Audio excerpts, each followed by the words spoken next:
Happy Victory Monday, Chargers fans. Chargers took care of business in Nashville, winning 27-20 against the Titans. A win is a win, but it was not a pretty win by any stretch of the imagination. I thought the Chargers would go into Nashville and really dominate this struggling Titans team, but the Titans made it interesting. I thought the Titans defense played well. There was definitely some hiccups on the offensive side of the ball, as well as special teams, which we'll go into. But with that being said, the Chargers did find a way to come up with a win, going 6-3 on the year, trying to keep pace with Denver and the Chiefs in the AFC West. Luckily, the Chiefs did lose yesterday to Buffalo, which puts them at 5-4. But the Broncos did find a way to win against the Texans. They won 18-15. So Denver is still a game ahead of us in the division. But right now, after that win, the Chargers are sitting 6th in the AFC in a wild card spot and have a tough matchup coming on Sunday at home against the Steelers. But we got a lot to unpack from this Titans matchup. I thought there were some good things. I thought there was some bad things. Plus, injuries on this offensive line just keep piling up. It's amazing how many injuries the Chargers have had in this offensive line this year. It's pretty remarkable at this point. But we'll get into all of that. But like I said, there's a lot to unpack, and we're going to get to it all in this episode. So before I do, I got two quick announcements for you. One, I have joined the team at Roundtable. I am a contributor now to Roundtable, so if you don't catch all my episodes on YouTube, you can follow along on Roundtable. And they're at roundtable.io. Find the Chargers community.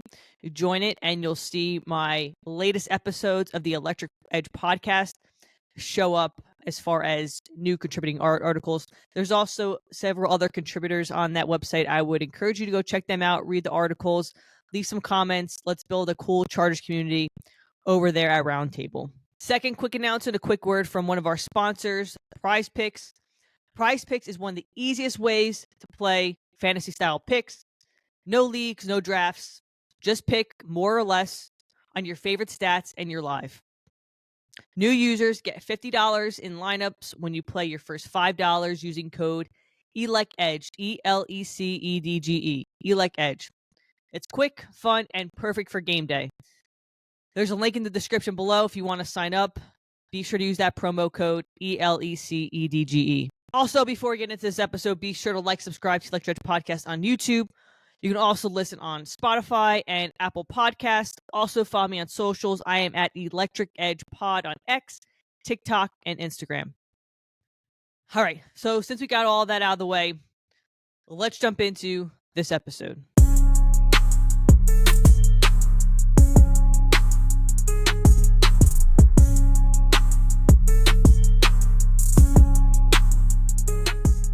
All right, so as I mentioned, Chargers went to Nashville, won 27-20 against the Titans, 6-3 on the year. I just want to go through first some of my initial thoughts, and then we'll go into the actual stats of the game, both on the offensive side of the ball, defensive side of the ball.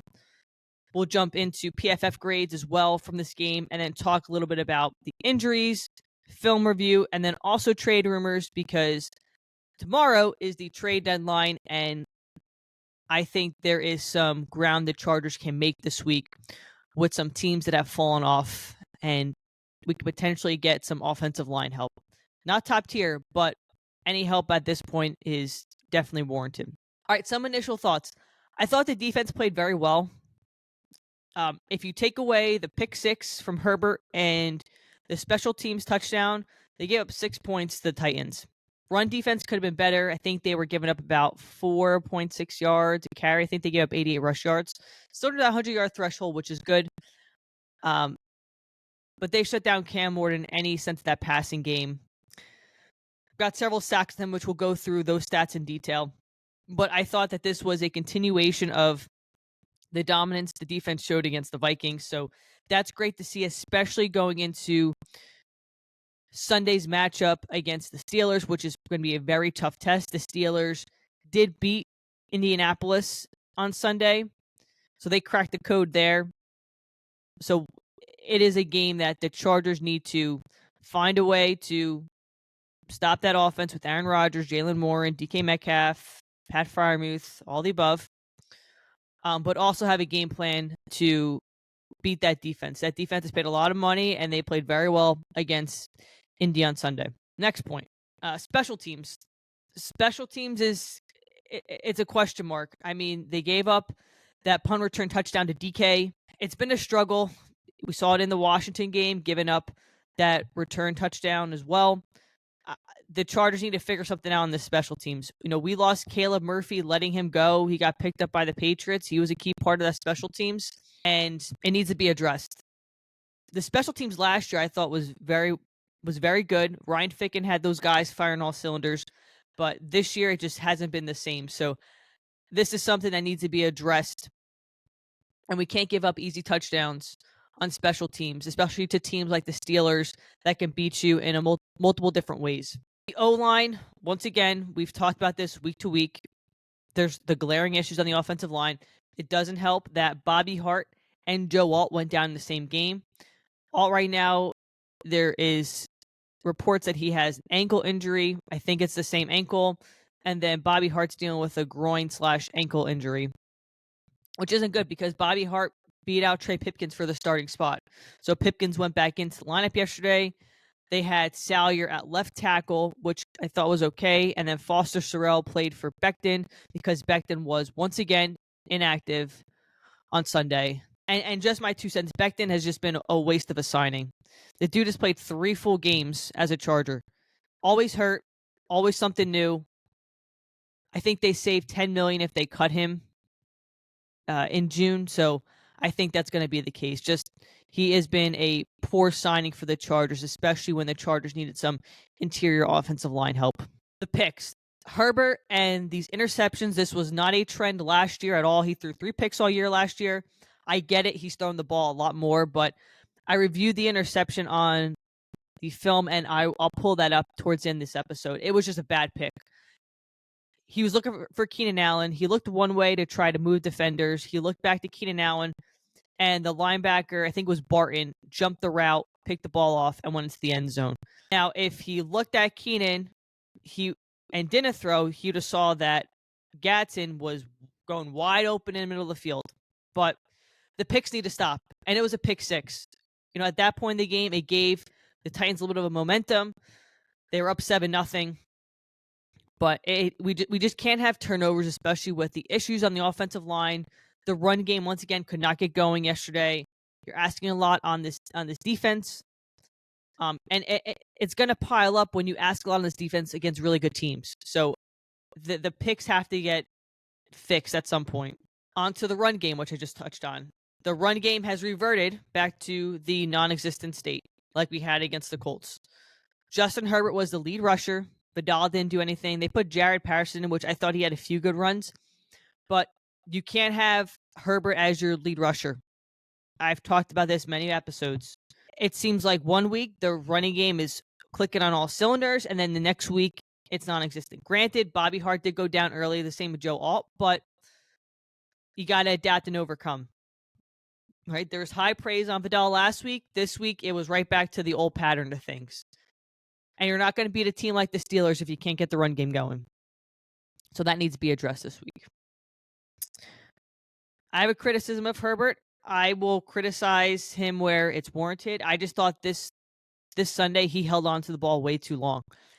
I get it. He's trying to get plays developed down the field, but with the current state of the offensive line, you don't have time to let big things develop downfield.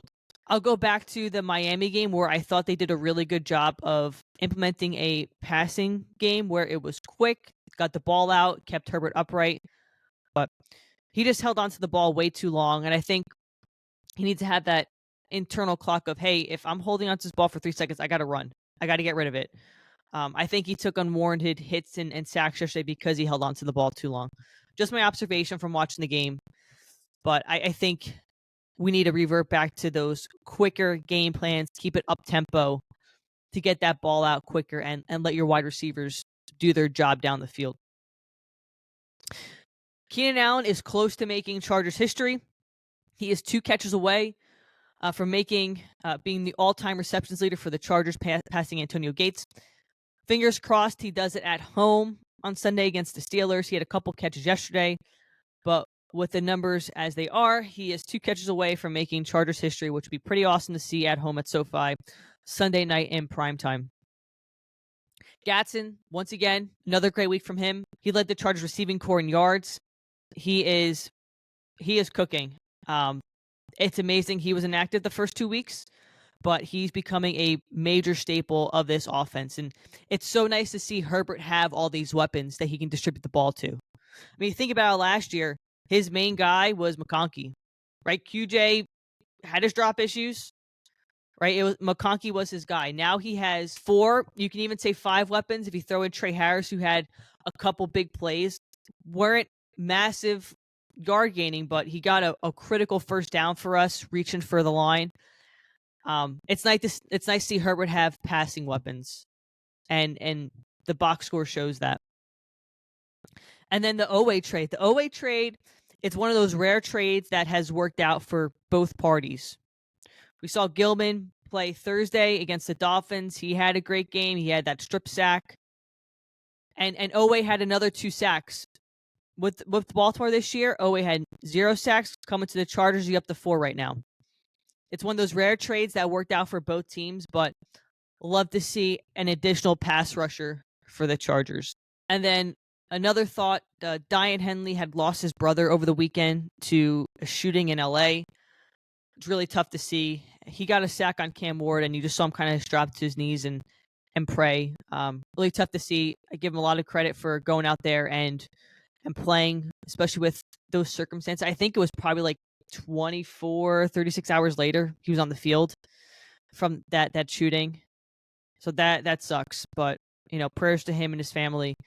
But that's always tough, having to go out there and play when you got other more important things bigger than football on your mind. But okay, let's go through updated team stats first, and then we'll go into actual personal stats from this game.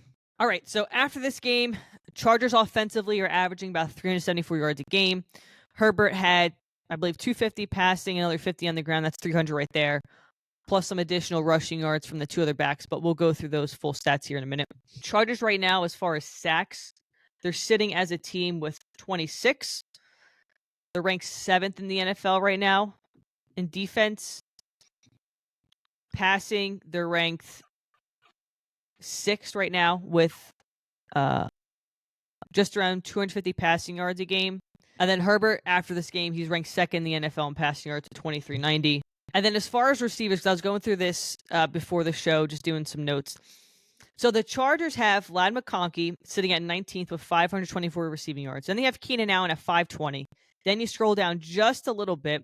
At 32 sits Quentin Johnson at 460. And then Oronde Gadsden with 2 less games than those guys sitting at 453. The Chargers, I think, may have multiple 1,000-yard receivers this year. I mean, we're at week 9, halfway through the season. Definitely doable. It's pretty amazing to see that the Chargers have 4 guys in the top 50 right now in receiving. Okay, let's go through the actual box score from this matchup against Tennessee. So Herbert was 19 of 29, 250 yards passing, 2 touchdowns a pick. He took 6 sacks yesterday. Like I said, some of those sacks, you can say it's on the offensive line, but I think there's a good chunk of them that it was an issue of him just holding on to the ball too long or just didn't throw it away. I get it, he's trying to make things happen, but you can't take all these hits, especially with all the hits you've taken up to this point this year. As far as rushing, like I mentioned, Herbert led the team in rushing again with 57 yards.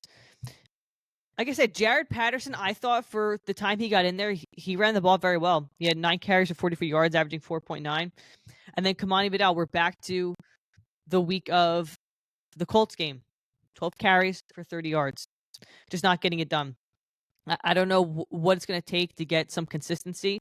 Granted, it's probably on a lot of the offensive line because nothing seems to be happening in the interior.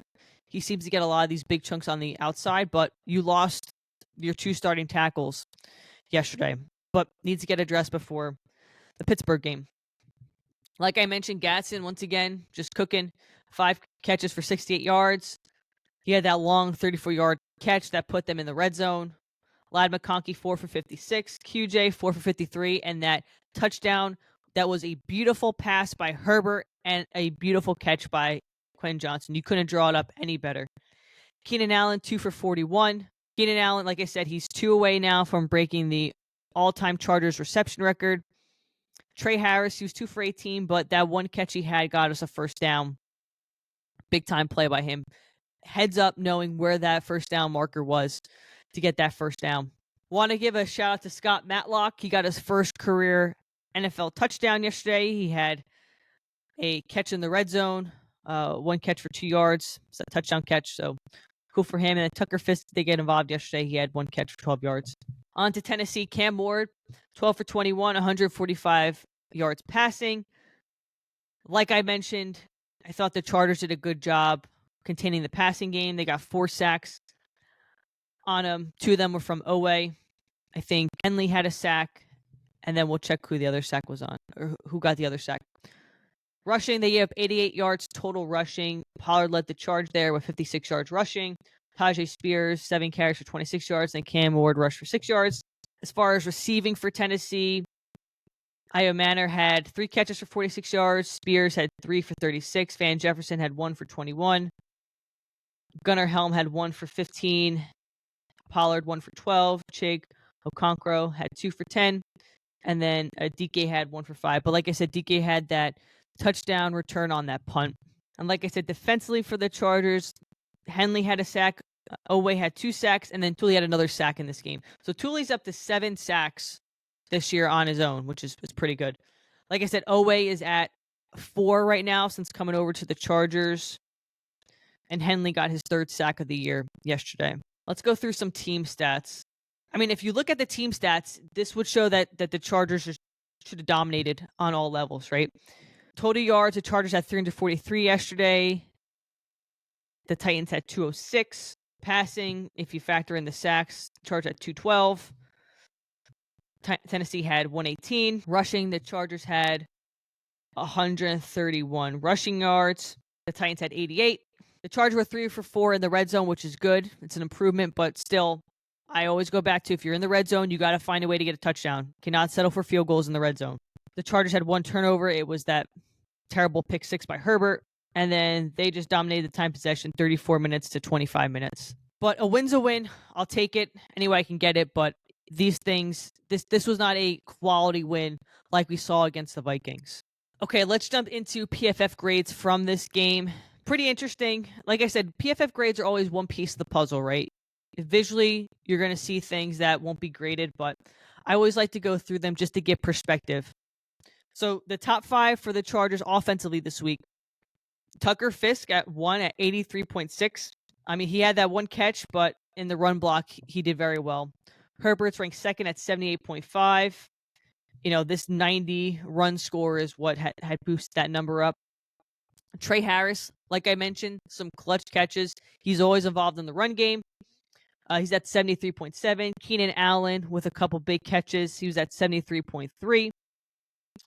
And then, as I mentioned, Jared Patterson sitting at 5 at 71.4. Did a pretty good job in the pass block. I thought he did a good job running the ball. Maybe he's in that mix for RB2. I still think the Chargers need to go get a running back, which we'll talk about here towards the end of the episode. But I thought he did a great job being that second running back against Tennessee. Let's talk about bottom 5. You have Foster Sorrell. He was at 42.6. Trey Pipkins had to go in for Bobby Hart. He was at 48. Kamani Vidal, like I mentioned, did not have a good game on the ground, but he did do a good job in pass block. He's at 50. Joe Alt sitting at 55.6. He got hurt early as well. And then Darius Davis at 56.6. Let's switch over to the defense. So top 5, you had Troy Dye at 87.1. Odafe Oweh at 86.2. Like I mentioned, he had those 2 sacks. His pass rush grade reflects that. Derwin James had a good game. It was good to see him bounce back, especially from the ankle injury. 78.0. Thule at 74.6. He had a sack. Same deal here, that pass rush grade. And then Justin Aboibi, once again, playing very well at a very high level, 72.3. Let's look at bottom 5. Diane Henley. And I've said this week to week, Diane Henley's finished in the bottom 5 the past couple weeks. He was at 30.9, and that grade's reflected in coverage. I mean, like I said, PFF's one piece of the puzzle, right? Khalil Mack's ranked down here at 49.5. Jeremy Colma at 50. RJ Mickens at 50.8. And Elijah Molden at 55.8. Now, let's take Elijah Molden, for example. The Titans are basically at the half-yard line trying to drive in. And Elijah Molden comes in on fourth down, makes a tackle, pulling back, I believe was Pollard, away from the goal line, saving a touchdown, puts the Chargers at the half-yard line, and that drive they go 99 yards down the field and score. I think Herbert runs that ball in. So, yeah, grades are great, and it's something we talk about on this show, but it's always one piece of the puzzle. And then just to go through real quick, the Chargers' grades as a team after this game. So, points scored, they're tied for 10th in the NFL. Points allowed, they're 19th. Overall, they're ranked 11th. Offensively, they're ranked 13th. Defense, 9th. And special, they are last, according to PFF right now, in special teams at 32nd. Needs to get addressed. Hopefully Ficken is working on things, or maybe they can acquire some players to help on special teams, but special teams has not been good. Outside of J.K. Scott and Dicker, it has not been good this year for the Chargers. Okay, let's go through some film real quick. First play I want to go through is this bad pick six by Herbert. So let's pull this up here. All right, so Herbert's in shotgun right now, and Keenan Allen is going to be between, there's one defender, and then there's the linebacker Barton, who then cuts across the field. So as Herbert's looking directly at Keenan Allen this entire time, and Barton sees that, comes through, picks off the route, and he knows it, right? He's picking off that route, and Gadsden becomes free.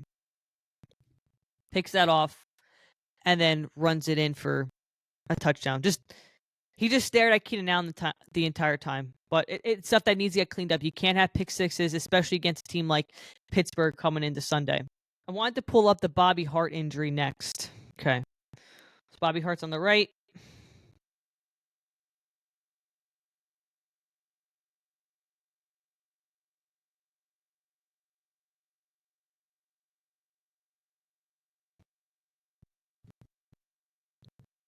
This is an incomplete pass by Herbert.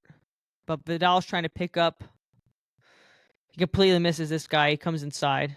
Right, Herbert gets hit. Bobby Hart's still on the edge. And that defender just rolls into his leg. We saw that happen twice. The same thing happened on the Alt play as well, which I'll pull up here next. Okay, so here is the Alt injury.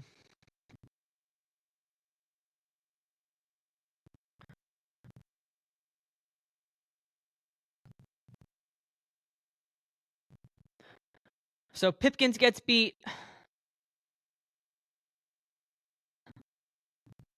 I think it's Tucker Fisk as well gets beat.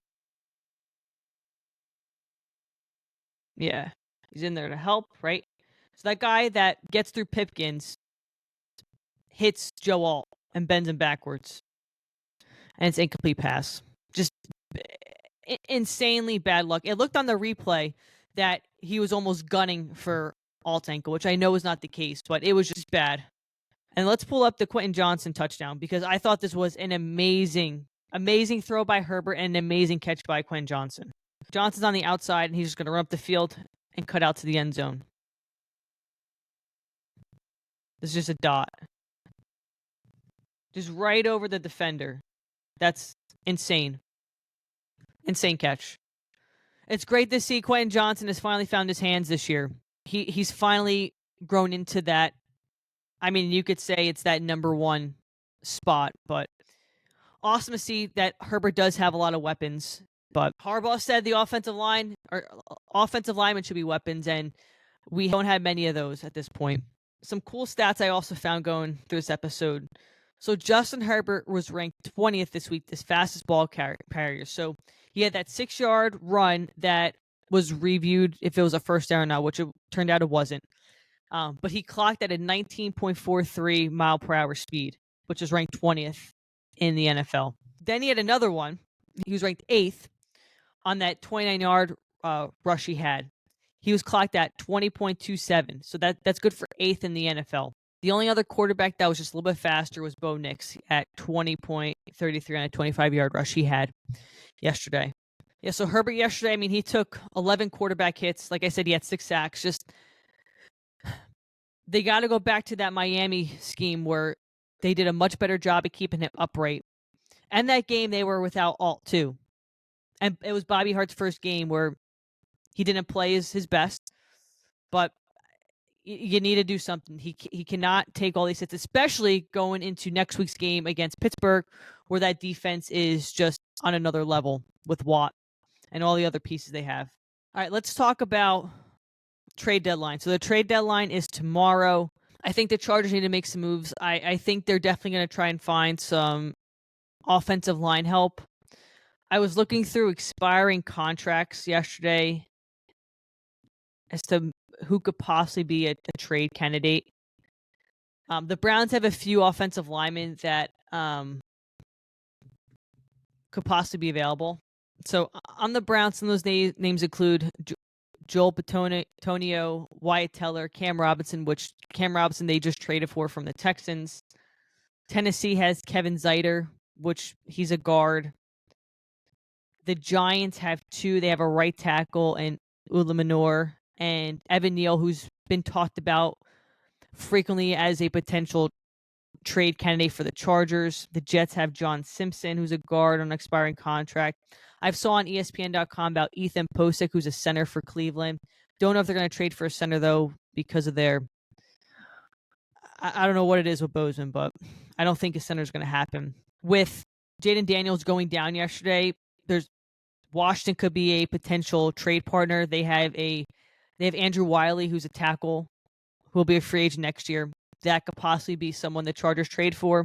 New Orleans has a few offensive linemen that they could possibly trade. Yeah, I think if you're Ortiz, you're calling up Cleveland, you're calling up Washington, you're calling up the Jets, and you're calling up the Giants and even the Saints too, and seeing who's available. I think the Chargers have to make a move on this offensive line. It has to be addressed. Don't know how long Alt's going to be out for. He's going for an MRI today. Don't know the severity of the Bobby Hart injury. Trey Pipkins was dealing with a knee injury, so he was back in the lineup, but he lost his starting spot to Bobby Hart. That says a lot. Becton's always hurt. I mean, the only 2 main staples on this line so far this year have been Zion and Bozeman. I think Zion's played well. I think you could definitely upgrade Bozeman, but I just don't think the Chargers are going to. They seem to roll with him. But I think you definitely need to find some help, regardless of what type of caliber it is. That the Chargers need help on the offensive line. And then for running backs, like I said, Jared Patterson ran well yesterday. Someone like a Jerome Ford may be a trade target, especially if you can get a 2-for-1 deal with Cleveland. Get 2 players from them. I don't think the Chargers are going to trade for someone like Breece Hall. I just don't think they're going to give up the draft capital for him. But I know that the Chargers need to make some moves. I saw Philly made a move this morning to get Jalen Phillips from the Dolphins. It always seems like Philly retools. It's a Chargers' turn. Got to make some moves to stay competitive in a really, really tough AFC West, and also just a tough AFC in general. A lot of surprise teams this year. They're 6-3. They're sitting at a 6th place in the wild card. Herbert is playing at a high caliber level. Got to get him some help on that offensive line. But like I said, a win's a win. The Chargers did take care of business in Nashville. They'll come home and play the Steelers on Sunday. And we will do a pregame episode for that show later on this week. So if you haven't already, be sure to like, subscribe to the Electric Edge Podcast on YouTube. You can also listen on Spotify and Apple Podcasts. Also follow me on socials. I am at Electric Edge Pod on X, TikTok, and Instagram. So Chargers fans, let me know in the comments what your thoughts were from this game, what you thought went well, what you thought didn't go so well, what you're looking forward to getting fixed going into next week's game against the Steelers. I'll be at that game next week. I'm looking forward to seeing Keenan Allen break that record, but let's enjoy this win for the day, for Victory Monday, and then we will look on to the Steelers later on in the week for Sunday's matchup. So as always, thank you, Chargers fans, for tuning in and listening to me talk Chargers football. Always love to do it. Love talking Chargers football with you all. Really appreciate everyone who tunes into the show and leaves me comments. It's always fun to engage with other Chargers fans, so really appreciate it. So as I end every single episode, go Chargers and bolt up.